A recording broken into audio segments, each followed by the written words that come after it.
집은 조용했다. 너무 조용해서 김경희는 가끔 이 집이 아직 숨쉬고 있는지조차 헷갈릴 때가 있었다. 아침 햇살이 거실 바닥에 길게 누웠다. 커튼 사이로 들어온 빛은 먼지를 드러냈고 그 먼지는 마치 아무도 돌보지 않는 기억들처럼 공중에 떠 있었다. 이 집에는 사람이 살고 있었지만 동시에 아무도 살지 않는 것 같았다. 경희는 이 집에서 38년을 살았다. 그 숫자는 무게가 있었다. 그러나 더 무거운 것은 그중 마지막 20년이었다. 남편 박성준과 그녀는 같은 집에 살았지만 같은 삶을 살지는 않았다. 부부라기보다는 오래된 공동주택의 이웃 같았다. 아침에 마주치면 예의 바르게 고개를 끄덕이고 저녁엔 각자의 방으로 들어갔다. 서로의 하루에 대해 묻지 않았고 묻지 않는 것이 배려가 된 지 오래였다. 성주는 한때 공무원이었고 사람들은 그를 점잖은 분이라 불렀다.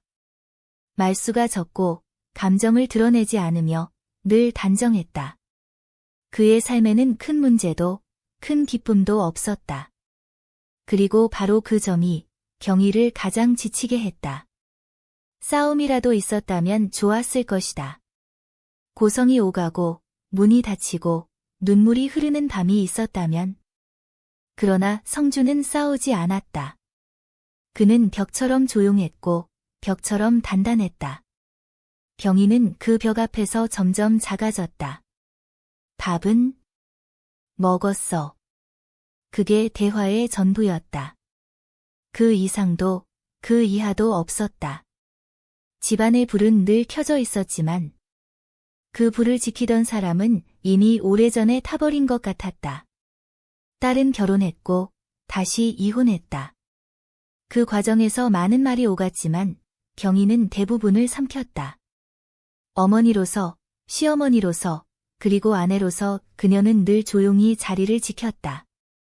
그리고 그렇게 사위 이준혁이 다시 이 집에 들어왔다. 그는 41살이었다. 경희보다 한 세대 아래였고 성준보다는 훨씬 젊었다. 등을 다쳐 한동안 치료가 필요했고 혼자 지내기 어려운 상태였다. 잠깐만 신세 좀 지겠습니다. 그가 고개를 숙여 말했을 때 경희는 그 모습에서 묘한 감정을 느꼈다. 미안함과 체념, 그리고 아주 야은 자존심. 그는 성공한 사람이 아니었다. 목소리에는 피로가 있었고 웃음에는 힘이 없었다. 그러나 이상하게도 그의 눈은 사람을 똑바로 보았다. 그게 처음이었다. 누군가가 김경희를 집안의 기능이 아니라 한 사람으로 바라본 것은 준혁의 방은 집의 가장 안쪽에 있었다. 딸이 쓰던 방이었다. 경희는 매일같이 그의 방에 들어갔다. 약을 챙기고 물을 가져다주고 허리를 제대로 세울 수 있도록 도왔다. 그 모든 것은 돌봄이라는 이름 아래에서 허락된 행동들이었다. 괜찮으세요? 제가 할게요. 그가 말하면 경희는 고개를 저었다. 아니야. 괜히 움직이다 더 다치면 안 돼. 그녀는 그의 팔을 잡아 일으켜 세웠고 그때마다 손끝에 전해지는 체온이 있었다. 놀라운 건 그 체온이 낯설지 않았다는 사실이었다. 오히려 오래전에 잊어버린 무언가를 떠올리게 했다. 사람의 몸은 기억한다. 머리가 잊어버린 것들을. 내레이션은 조용히 흐른다. 김경희에게 이 돌봄은 의무이자 동시에 숨 쉴 수 있는 틈이었다. 남편은 관심이 없었다. 사위가 집에 있어도 성주는 아무것도 묻지 않았다. 그 무관심은 경희에게 묘한 자유를 주었다. 준혁 역시 말이 많지 않았다. 그러나 가끔, 아주 가끔, 그는 말을 꺼냈다. 어머님은 항상 이렇게 혼자 계셨어요? 그 질문은 조심스러웠다. 그러나 너무 정확했다. 경희는 잠시 말이 막혔다. 혼자라기보단 익숙한 거지. 그는 고개를 끄덕였다. 마치 그 대답을 이해한다는 듯이. 저도요. 그 한마디가 두 사람 사이에 야른 시를 만들었다. 밤이 되면 집은 더 조용해졌다. 성주는 일찍 잠자리에 들었고 경희는 혼자 거실에 남았다. TV에서는 드라마가 흘러나왔지만 그녀는 내용을 기억하지 못했다. 대신 낮에 스쳤던 손의 감촉이 자꾸 떠올랐다. 이건 이상해. 그녀는 스스로에게 말했다. 그냥 사위야. 다친 사람이고 내가 돌봐야 할 사람일 뿐이야. 그러나 생각은 마음대로 되지 않았다. 그날 밤 경희는 잠을 설쳤다. 몸이 아니라 마음이 깨어 있었다. 며칠 후 딸에게서 전화가 왔다. 엄마, 준혁이 잘 지내? 응, 많이 좋아졌어. 고생 많아.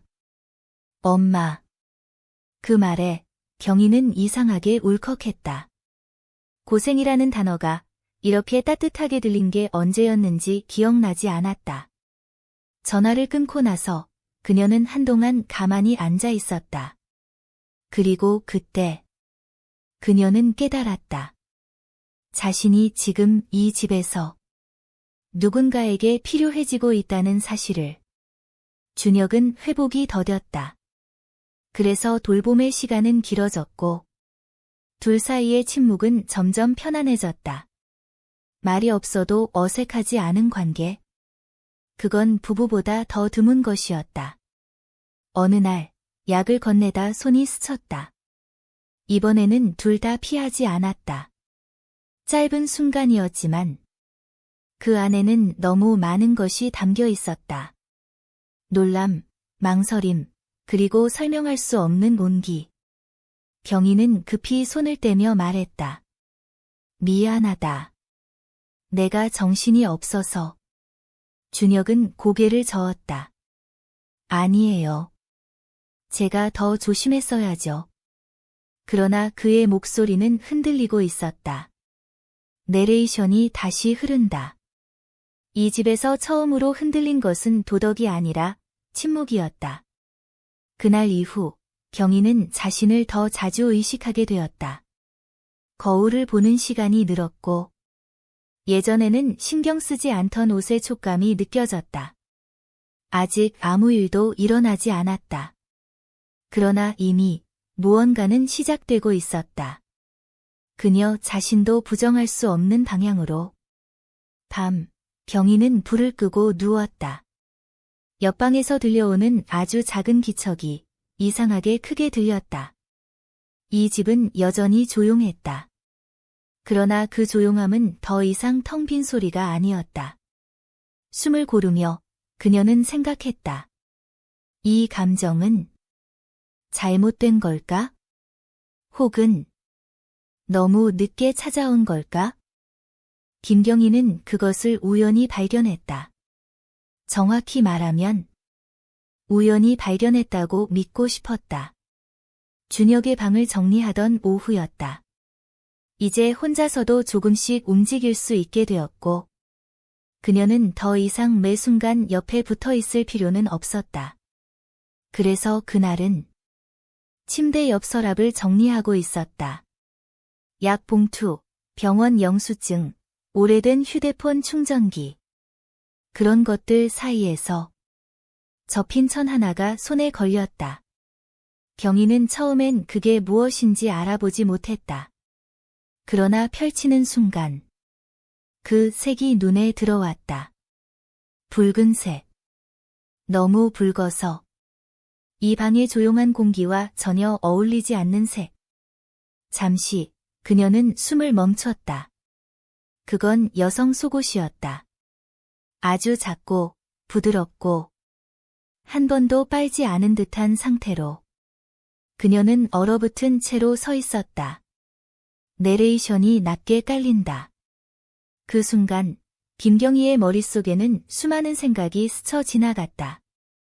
그러나 가장 먼저 떠오른 것은 죄책감이 아니라 호기심이었다.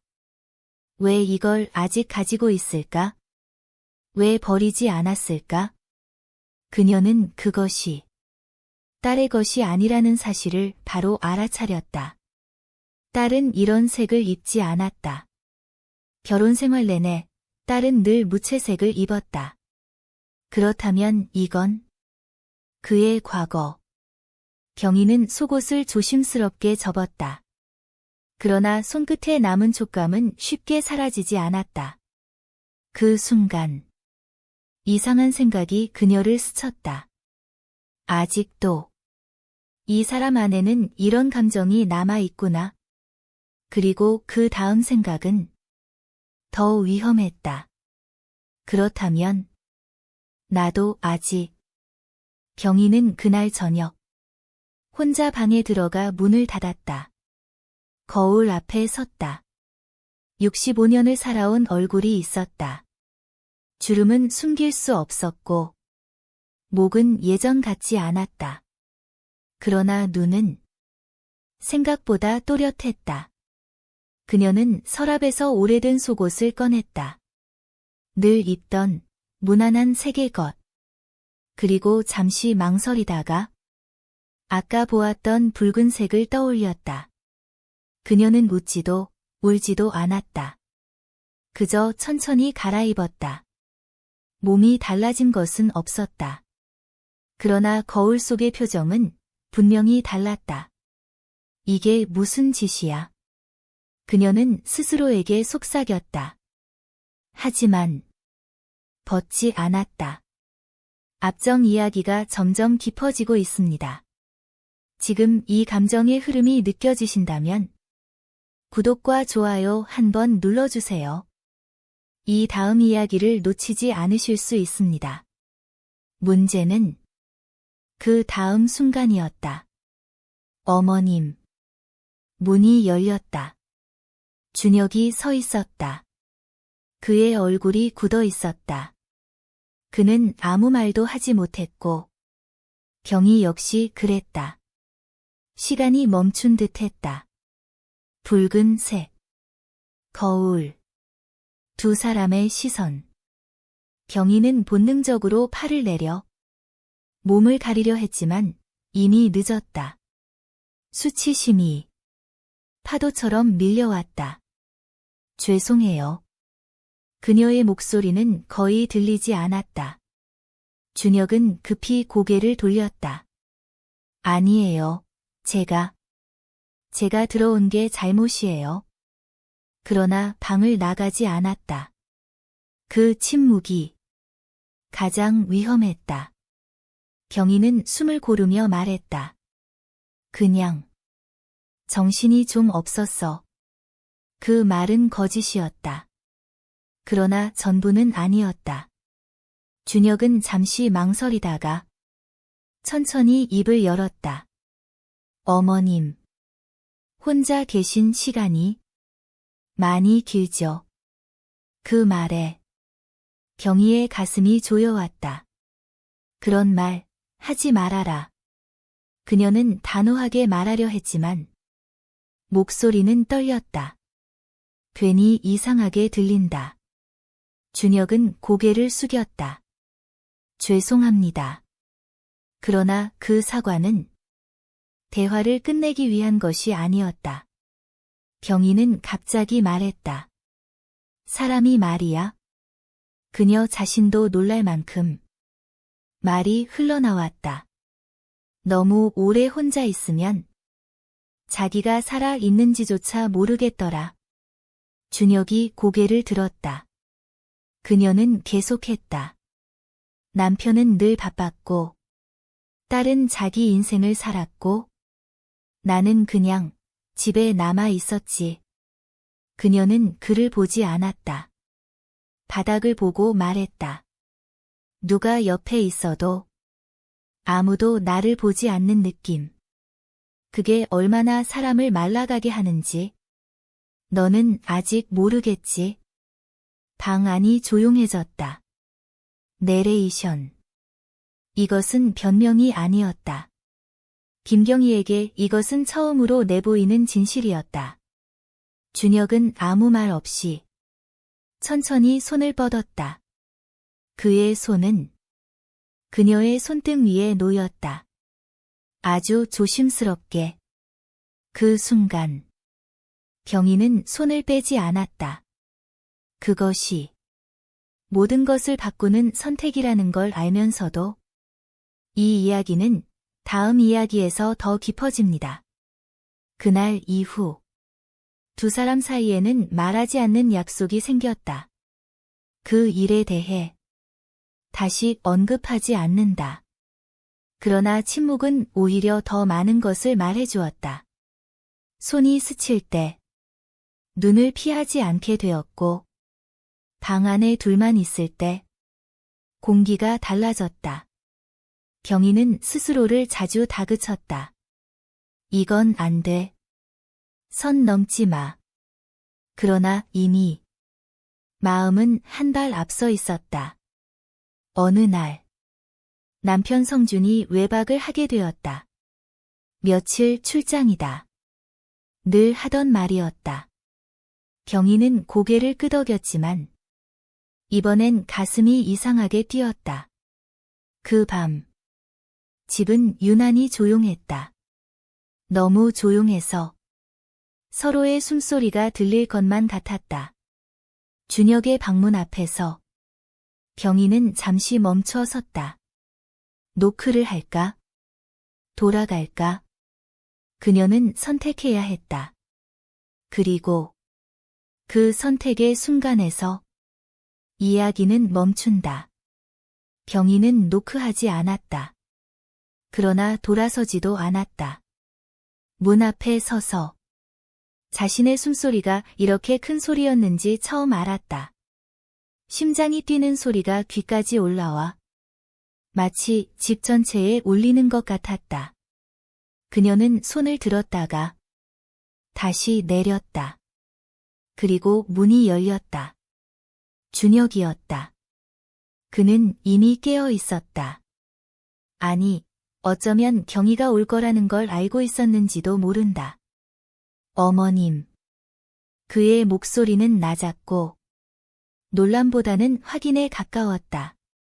병희는 아무 말도 하지 못한 채 그를 바라보았다. 그 순간 말은 필요하지 않았다. 방 안은 어두웠다. 커튼 사이로 들어오는 가로등 불빛이 희미하게 윤곽만을 드러내고 있었다.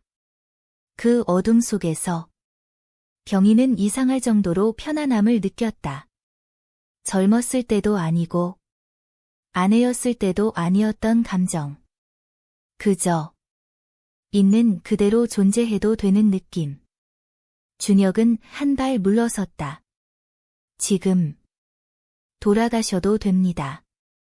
그 말은 배려였고 동시에 마지막 출구였다. 병희는 잠시 눈을 감았다. 그리고 고개를 저었다. 괜찮다. 그 한마디에 모든 것이 결정되었다. 그는 그녀의 손을 잡았다.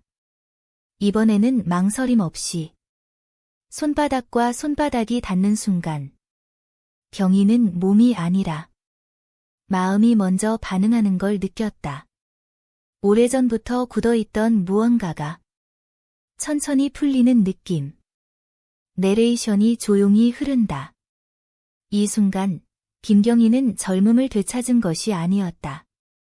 그녀는 단지 자신이 아직 살아있다는 사실을 확인했을 뿐이다. 그들은 서두르지 않았다. 급할 이유가 없었다. 시간은 이미 충분히 오래 멈춰 있었으니까. 그날의 기억은 병희에게 선명하게 남지 않았다.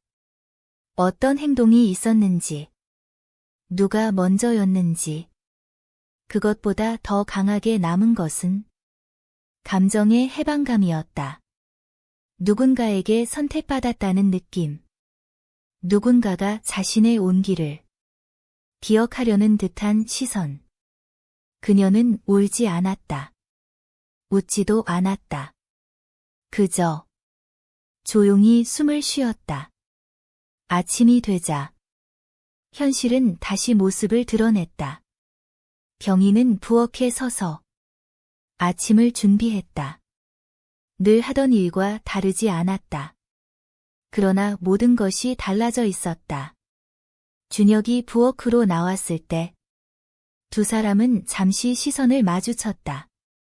그는 아무 말도 하지 않았고 병희도 그랬다.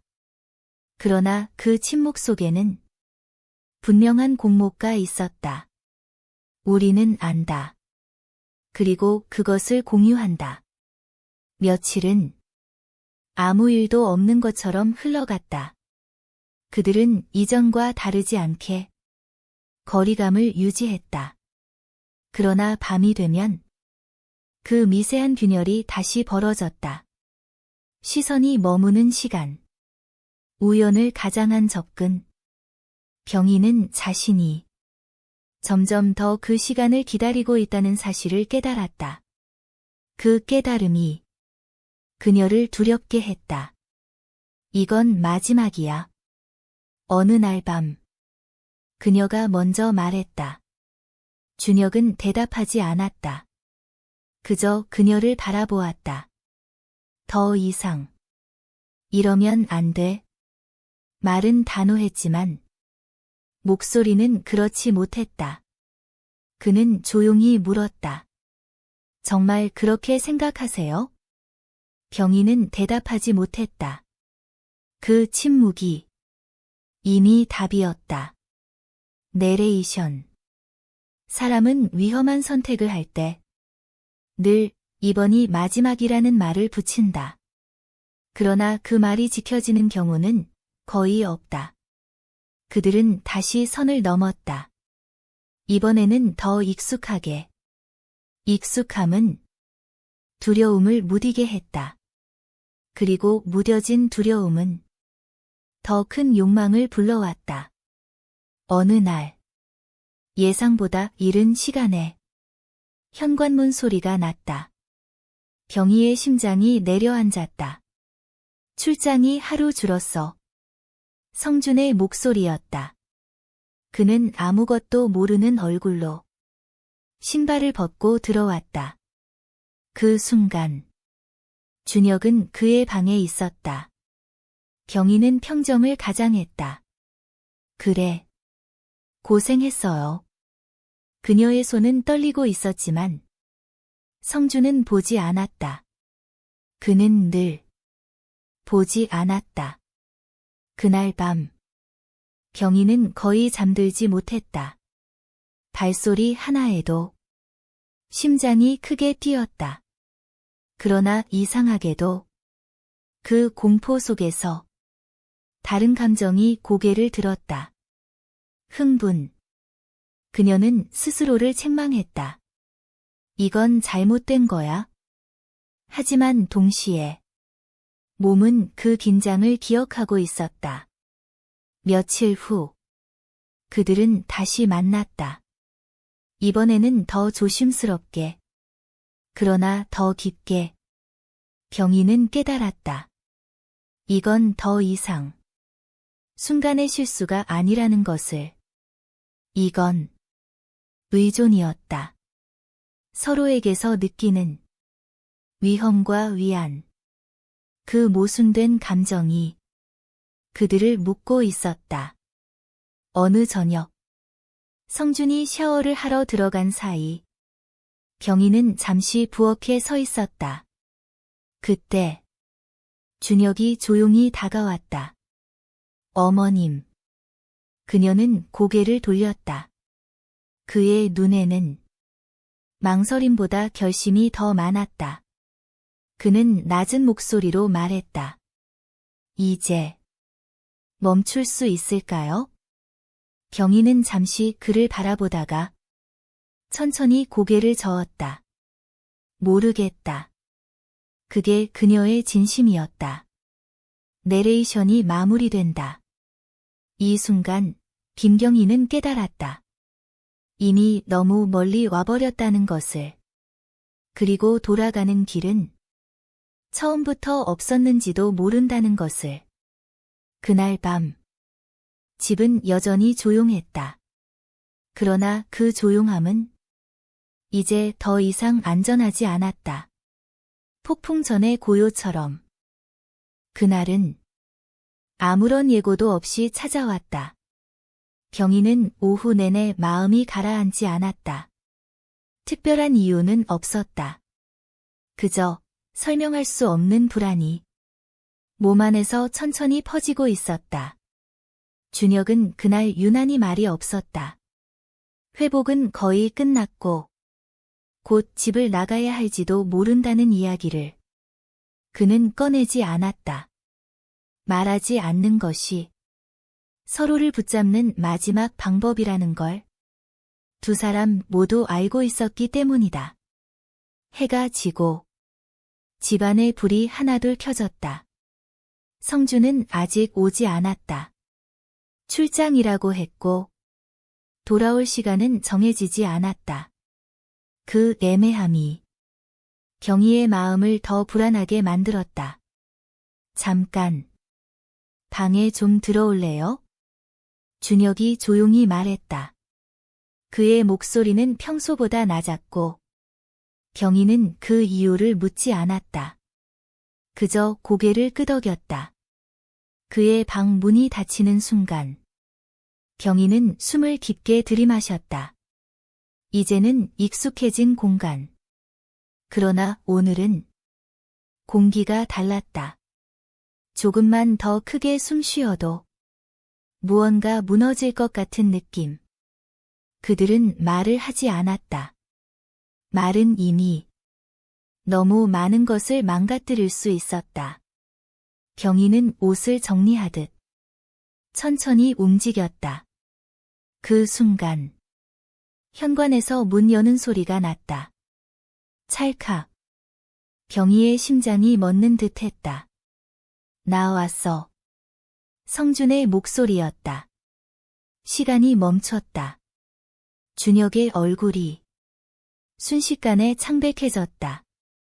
경희는 아무 생각도 할 수 없었다. 몸이 먼저 반응했다. 빨리. 그녀는 낮은 목소리로 말했다. 준혁은 급히 옷을 집어들었고 경희 역시 손이 떨리는 채로 자신의 옷을 찾았다. 단추가 잘 잠기지 않았다. 손끝이 말을 듣지 않았다. 현관에서 성준의 발소리가 들려왔다. 천천히. 익숙한 걸음. 그가 거실에 들어섰다. 가방을 내려놓는 소리. 경희는 숨을 죽였다. 내레이션이 속삭이듯 흐른다. 이 순간 두 사람은 들키는 것이 두려운 것이 아니라 이 시간이 끝나버리는 것이 더 두려웠다. 준혁은 침대 옆에 서서 경희를 바라보았다. 그의 눈에는 공포와 동시에 이상한 평온이 섞여 있었다. 마치 이미 각오를 한 사람처럼. 경희는 마지막 단추를 잠그고 그를 한 번 더 바라봤다. 말없이.